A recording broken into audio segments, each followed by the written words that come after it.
अगली बात करें क्रमबद्ध एवं प्रादेशिक भूगोल के मध्य द्वैतता और उनका अंतर संबंध। क्रमबद्ध एवं प्रादेशिक भूगोल के मध्य द्वैतता और उनका अंतर संबंध देखें। बर्नहार्ड वारेनियस पहली बार वैज्ञानिक आधार पर भूगोल विषय के अंतर्गत पृथ्वी के सामान्य एवं गणित संबंधी वर्णन भौतिक भूगोल तथा क्षेत्र वितरण को शामिल इन्होंने किया।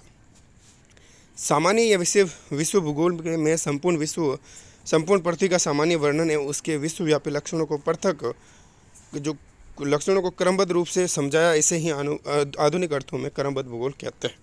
जबकि विशिष्ट भूगोल जिसे कि वो पूरी नहीं कर सका के अंतर्गत देश विशेष अथवा उनके क्षेत्रीय वर्णन आते हैं, इसे प्रादेशिक भूगोल कहा गया। लिलोनाउ एवं सोरले बिना सामान्य भूगोल के प्रादेशिक भूगोल का अध्ययन संभव नहीं है। क्रमबद्ध भूगोल को प्रकरण भूगोल भी कहा गया। इसमें भूतल पर विकसित एवं विकासशील तत्वों का प्रकरण के आधार पर अध्ययन किया गया। हॉडसन की रचनाएं मैंने बात करी, नेचर ऑफ ज्योग्राफी थी, देखी कुछ और देख लें हॉडसन के बारे में। सामान्यतः क्रमबद्ध या प्रकरण भूगोल में विश्वव्यापी तत्व विशेष के लक्षण, उनकी उत्पत्ति एवं विकास की प्रक्रिया एवं वितरण को समझाया जाता है। वर्गीकृत विज्ञान की शाखाएं व संबंधित वर्गीकृत भूगोल की शाखाओं में आपस में साम्यता स्पष्ट दिखाई देती है। घटनाओं का उनकी स्थिति के अनुसार महत्वपूर्ण निर्धारण विज्ञान में असामान्य माना जाता है, जबकि भूगोल में सदा ही घटनाओं का ही उनकी स्थिति एवं अन्य घटनाओं से सहसंबंध का हमेशा ही निश्चित अर्थ बना रहता है। भूगोल संपूर्ण श्रृंखला की कड़ी का काम करने वाला विज्ञान है। हॉडसन और क्या कहते हैं, यदि वर्गीकृत भूगोल को व्यक्तिगत तत्वों के लक्षणों, प्रक्रियाओं एवं वितरण से संबंधित अध्ययन का अंग विज्ञान का अंग होगा, तो बल्कि विज्ञानों का अंग माना जाए, संबंधित अध्ययन का अगर अंग माना जाए तो निश्चित रूप से ऐसा भूगोल न सिर्फ विज्ञान का अंग होगा बल्कि विज्ञान में की गई खोजों को दोहराने वाला भी होगा।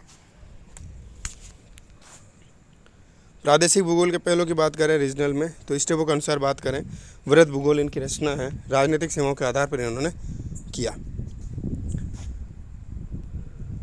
फिटिंग बुशिंग की बात करें, फिटिंग बुशिंग क्या कहते हैं, इन्होंने खंडों का नवीन प्रादेशिक भूगोल दिया।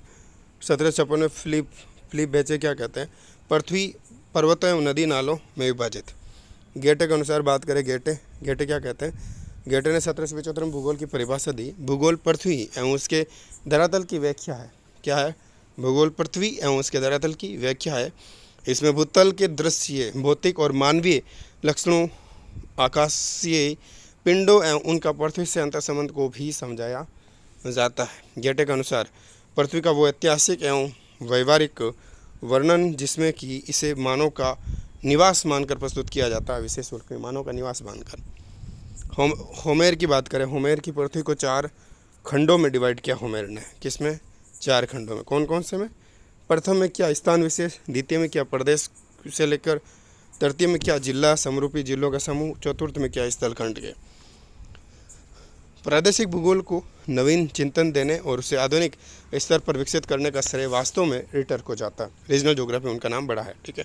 संकल्पना की बात करें, कॉन्सेप्ट की, प्रादेशिक भूगोल आज एक सुव्यवस्थित विषय है। इसकी निश्चित विषय सूची, उद्देश्य एवं अध्ययन की विधियां हैं। टेलर की बात करें, टेलर क्या कहता है, प्रदेश भूतल का एक इकाई क्षेत्र है। प्रदेश जो भूतल का एक इकाई क्षेत्र, क्या है, एक इकाई क्षेत्र है भूतल प्रदेश का। हॉडसन की बात करें, हॉडसन की बात करें, प्रदेश एक विशेष स्थिति वाला क्षेत्र है जो कि अन्य क्षेत्रों से विशिष्टता अंतरों की विशेषता के लिए रहता है। गिलबर्ट क्या कहता है, प्रदेशों के व्यक्तित्व का सही से प्रस्तुतिकरण ही भूगोल का मुख्य उद्देश्य होना चाहिए। सर्वप्रथम ब्लास ने बताया कि प्राकृतिक एवं सांस्कृतिक वातावरण के तथ्य एक दूसरे से अविभाज्य है। प्रकृति, मानव एवं इनसे विकसित लक्षणों का इतना घनिष्ठ संबंध है कि इन्हें अलग अलग नहीं रखा जा सकता। ब्लास